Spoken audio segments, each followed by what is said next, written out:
মহান স্বাধীনতার ঘোষক শহীদ রাষ্ট্রপতি জিয়াউর রহমান এই বাংলাদেশ যখনই বিপদগ্রস্ত হয়েছে তখনই শহীদ রাষ্ট্রপতি জিয়াউর রহমান বাংলাদেশের হাল ধরেছিলেন। যেভাবে ধরেছিলেন 1971 সালে সকলেই যখন এই বাংলাদেশ ছেড়ে চলে গিয়েছিলেন যার যার নিরাপদ স্থানে, তখন শহীদ জিয়া নিজের জীবনকে হাতের মুঠোয় নিয়ে বাংলাদেশের স্বাধীনতা ঘোষণা করেছেন। বাংলাদেশের স্বাধীনতা ঘোষণার পর নানান চড়াই উতরাই পেরিয়ে বাংলাদেশ যখন একটি তলাবিহীন ঝুড়িতে পরিণত হয়েছিল, তখন বাংলাদেশের মানুষ শহীদ জিয়াকে আবার বাংলাদেশের রাষ্ট্র ক্ষমতায় আনয়ন করেছেন।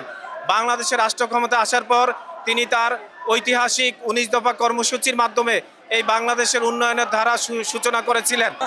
আমি Begum Khaleda Zia সেজেছি।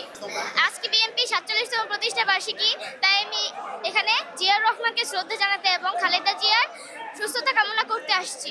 I Major Ziaur Rahman do hereby declare the independence Bangladesh, এই কথা বলে শহীদ জিয়াউর রহমান স্বাধীনতার ঘোষণা দেন। এখন যে চ্যালেঞ্জ আমাদের সামনে রয়েছে সেই চ্যালেঞ্জ হচ্ছে আগামী ফেব্রুয়ারি মাসে 26 ফেব্রুয়ারি মাসে যে নির্বাচন অনুষ্ঠানের কথা আছে, সেই নির্বাচন অনুষ্ঠান সুষ্ঠুভাবে বা সর্বোচ্চ সহযোগিতা করা, সাহায্য করা।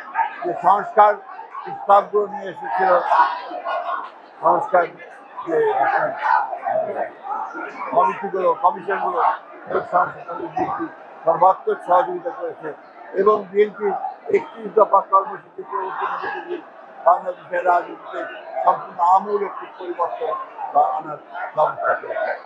জনগণের সমর্থনের মধ্য দিয়ে বিএনপি যদি রাষ্ট্র পরিচালনার দায়িত্ব পায়, তাহলে নিঃসন্দেহে আমাদের নেতা যেমন তারেক রহমানের নেতৃত্বে বাংলাদেশের বিএনপি একদিকে রাজনৈতিক পরিবর্তন ঘটাবে, অন্যদিকে অর্থনৈতিক প্রগতি ঘটাবে এবং নিঃসন্দেহে বাংলাদেশকে আরো সামনের দিকে এগিয়ে নিয়ে